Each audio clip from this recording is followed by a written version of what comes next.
afaanitti wayitasi qabanii sodaataati jaluma akkana jetta akka lubbuun jiraadhu ta'a jetta jaartiitii ammootini jaartii nama meeqa jaartii dhiisee biraa deeme ijoollee dhiisee biraa deeme jigna namaa dhiira namaa ta'e akkana dhiira namaa ta'e yaadu saba keetii jiraadhu dara namni bara maraa sirratti xaxu kan dara harkan dhayin tuuta waliin harkan dhayin ibalu badaa dhaabbatummaan isaa ifa bahee abbootiin zulmiin nu nyaatee nama keenya miidhe nurraa kaasaa jedhu yoo danda'a jetta amma akkas atamma dhiiraa tamma akka jetta saba keetiif qabu jechaan akkas achi ilaale nama saba ufiitiif wareegame nama hedduu jira leenca hedduu qabdi Oromoo sii ammootiin asirra baatee waa hedduu dubbatuu miti ana asirratti illee baay'ee dubbachuun barbaada nama akkanaatii miti wallaahi dubbiin na dubbachiise malee asirratti immoo malaayaanii haasaa ooluun bu'aan qabu yaani akka kun illee gurra seentee kaan illee gurra seente jabaa yoo ta'u jabaa kee bira dhaabadhu meeshaa hidhadhu meeshaa ittiin konka salaam Kamu bari kaatu wajaa weellee shaakisaa hin facaasan hin haman gootaraa hin qabanii simbirtu ol bariinaa waan nyaatan hin dhabanii yoo tokko jenne malee dursinee lama hin jennu hiree akka simbiraa san isiniif haa kennu. Gorsi kan koo har'aa kan yaa wal faana gammachuu geggeessuuf wal keessa galdaana ammallee barnoota aqiidaa islaamaa warroota nuun deemtan ta'uudhaan imaama qalbiin na caqasaa xiqqatuu gabaabsee waa isiniif dhaama. Simannaa gammachuu simannaa jaalalaa keessummaa wal gennaan furama daraaraan ijaarsa barmoota tangaree fi galmaa nigdii akiraatiif qophii amma ulamaa inteen galgalaaf ganama osoo nu nifatin barsiisuudhaan jama'aa yaaddoo akiraatiif nu wajjin dhama'an takkaa nu nifanne itti taanus ba'aa dirqama isaanii dhaloota ittiin ga'an akiraa milkaa'uuf addunyaa ifaajan siiraa nabiyyootaa nu barsiisan yaadan nabi Muhammadin sallallahu alaihi wasallam makluuqa bareedaa daandii milkaa'ina isaan irra deeman halkanii fi guyyaa nutti himan seenaa dandi isaan baasan nullee irra yaanaa akka jabeessinu amaanaa baruudha barsiisuu hojiitti hiikuudha beekumsaan misanii wallaala deemuudha addunyaan ergisa akiraa fiiguudha jabaannee tabba keerii fiina yoo akkas hin taane bor akiraa jeenna ganda xiqqaa guddaan ooluu hin dandeenye ganda lallabattee namni sin dhageenye ganda sanii kalla yoo asirraa deemne kanaaf jabaadhaa akiraaf qophaaya alhamdulillah islaamummaan faaya barsiisaan barsiisuu barataan barachuu addunyaa irratti keerii daldalachuu ربي إنه فافد ملكي غندلتشو إرجع رحمة نبي محمد صلى الله عليه وسلم قال مكوسا رت ليلا ونهارا صلوات بوسا الحمد لله شكرا كربي تمس تجبات لكن دايما سيركو تا دايما يادا بكل جبري سابيف تم بات جلال غمن دي غمدا كون وجه امران تي ربي خيات ملكي دانا غلا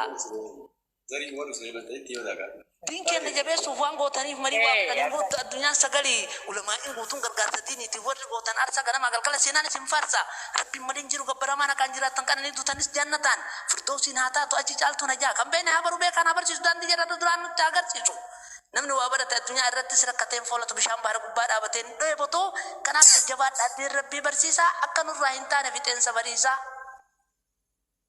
alhamdulillah syukurin karabbiti amma sejabada kennif ni daime se kota daime nyada abon asbatan won hundinu dira fi shamaran akka adati silana mi dur sama kai wal barana baru berbanang ke ko alamanan berisa wala lolenco aman jedama alhamdulillah alf marra syukuri rabbi kena ba ifne shakarwan nufta yawmi hundira moti hunda oli sinda banne de wan atin nufta te mai denne herreina duranu mi de dani arra ituma caltan sini hasifa ko du dani kanyatan ke summa ulfata ena hojjan turre tagala akhirah habare turren meedanga wali hirra qama qalbini yan annelo hedu fe gamachun te santiya da daga hime ofsan takatu si gorsa nama jalatte hingarin tu to walge tabiran tarin wa rabbi si kennen tu fatin kayri dalaga do hamtun tubatini wada kana gunnan magala ulfinna guyaman ulitta yo kana hintane magala salbinna lukumat fidda kinne fi dayme sufdura iddo sona ganna qoppe fata ciise nyaachuf bona dalagan kanam haftira sangan hafti jere yo kuma kutut kinni sota bal fa gubba o la garin elbi sota وانت ربي أمتك كهنگ قدا أمة كالكاتين وانا سو أجب سنجين ساعتين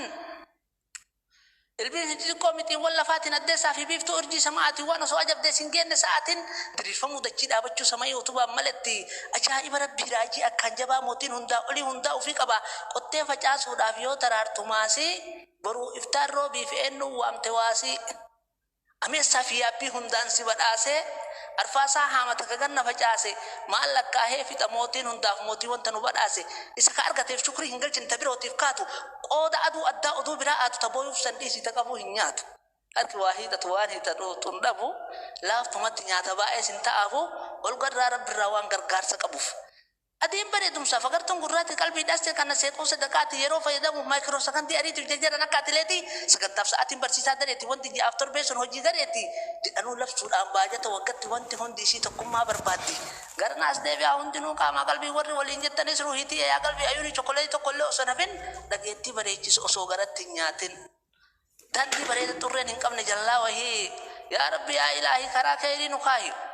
Untuk keessa sheekota beektota abboota hawwata dhiiraa fi shamaran bakka argeettan ka milkii haa ta'u duraa dumni keessan mooraa teessan milkii fuula keessan nurri haa ifu yoo maraa acham jirraa jirtu xiqqaa guddaa maraa yaa rabbi nun baasin magaalaa kasaaraa rakkoo wal baraaraa keenitti wal waamaa yaa rabbi nun miidhirroo baaduu caaman. Dintu suuta deemi ulamaa hayyuu biyyaallee eeggadhu yoo kan hin taane qilee seenteen baane kan namni siinnaane keessatti muncaan qoftaati beekadhu. Galan dachaadhaan rabbiif haa baay'atu amrii isaatiin qabaatee seentuun aduun dandeettii isaatiin qabaatee galtuun atu addunyaa akhiras milkaaya kadhaa rabbi haa uwwaatu milkiin dunyaa akhiraallee hundinuu teessan haa taatu rakkoon dhibee roobaaf caamaa daftee kararra haa kaatu. Ganti duniyaa homaami akhiraa zikrii jabeessa yaa rabbi najaanu baasii buutiif jawwee qabrii keessaa meeqatu iyyuu viillaa ijaarii diiftiidhaan qilleensa baya meeqa kam aduu beeltiidhaan ta'e dhabeetu jireenya gayaa hiyyeessaa barri marti beela bari yaaddoo keessa gulufa dureessa warra bidii tuuleef bilchaataa manatti dhufa. Dursa meera hima jabeessitti aansa ijjiin ollallee homa qabdu keessaa godhii fi beelaa fi ammas akkan darre beelaa beelaaf dheebuu baasee aariidhaan malee kenniif suuta gammachuu fi ajirii guddatu barakaan mana kan kee guuta hin gartaa inuma dhageettatu alleen olchitu birriin hundinuu iyyuu qabrii zikaayee bobbo'aa dachaa firri. Duutire maqaan firfisu ka ittiin beekamtu maqaan duniyaa wajji qabriin seentu haalaa fi amala qofaa waan dalagaa turte kulli qaama keetu ragaa irraa gaafatamtu duniyaa yoo qabaatteen baasiin zakaa naa keree mungartu dhiyaataan rabba ijaaf gurratti akka dhalattee argeette guutuu qaama kee hundatti yaa rabbii salphina nu baase ati fuula kee duratti xiqqaa guddaa hin jettu duuti beekaa wallaalaa hin jettu duuti dhabaa qabaataa hin jettu duuti guyyaan geennaan dhuftee si fuuti imalli deemtu fagoodhaa jabaadhu qopheessi siinqii duuti osoo kadhiiftu taatee nabi Muhammadiin nuu dhiifti sallallahu alaihi wasallam. Ammallee waa siidhaa maa dhagahimee jala namichaa tokko jira ka quufe bara maraa namarraa hin fagaatu nammoo wajjin gala suutu ulullee seena tolchitee cuftu sulaa fedhu walitti buusu obboleessuma lamaan maqaan isaa tontolu shayxaana jedhamaa fedhu si kijibsiisa barbaadu hamanamaa fedhu afaan si kaaya dubbii gamasiif gamaa goota faasi fakkeessee olii gasi kaachisa dhala dhugaa sitti fakkeessee fedhu si kakachiisa. Shaytaan is waswaasee sin jallisin kararraa akka ofii ka beeku salaata suufii fa'a gadi hin bu'in algarraa ammas kana irraa nu bishaan tokkollee qorraa si maaltu si rakkise keetuun salaatu ollaan zuhriillee nasuu jira yookiin isaa salaattaa yookaan zuhrii masanuu asra walirra baaftaa ammallee jajjabaadhu dalagaa harkaa qabdaa magriibaa fi shaayoo fete yeroon bal'aa baruu fi iftaanillee guyyaa hedduma qabdaa har'a of jettee yeroo fi hidda dhabdaa. Jedheetis waswaasee sin jallisin kararraa akiraaf qopheessi lama hin qabdu jarraa dalagaa shayxaanaatiin ufis sakaalin nafsee oddoo isaatiin bahu achi keessan hannaya warri inni adamsee Allahu akbar jedhe heddummees takbiira sagalee babbareedduu akka azaana Bilaal haga feete yoo jette sirra hin jiru idaan ajajaan tokko islaamoota kinnisaa adamsuun muslimtoota haala san eegsisaa karaa nabiyyiin kenna nabi Muhammad sallallahu alaihi wasallam kaleessan qabsiisan addunyaatti kananii akiratti jannataa maaltu daandii gadhiisaa addeeffatee bareedee yeroo geettu bariisaan gammachuu guyyaa kanaa hundinuu wal tibsiisa. Waliif taanee ceekuu uummanni kooduruu wal tuffateen beeku isa kalee darbeef sammuutti seenaya kan daangaa buqqa'ee fi addoo inni beelaya. Memorii liqimsi si lagaaticha akkana memorii liqimsi. Isa kalee darbeef sammuutti seenaya kan daangaa buqqa'ee fi addoo inni beelaya achiin qabnee sardamnee hundaa furaa ta'aa ka uffata dhabee ka waan nyaatu hin qabne har'uma maal ta'aa isaa barri martuu soomuun isaa sooma osoo warri qabu muree nyaatu cooma yoo warra beelahu sammuutti yaadadhu keessi koo dhiphatee jiruun natti gooma. Asii miti fagoodha masaafaan yaa rabbi nu guutiif niyyaa nama laafaa hunduu hawwee haadhaabatu hajjii keeydii hammaarachuuf yaada asiifachi nyaanni illee rakkisu kuma hedduu qarshiin yaada asiifachi as kalooyte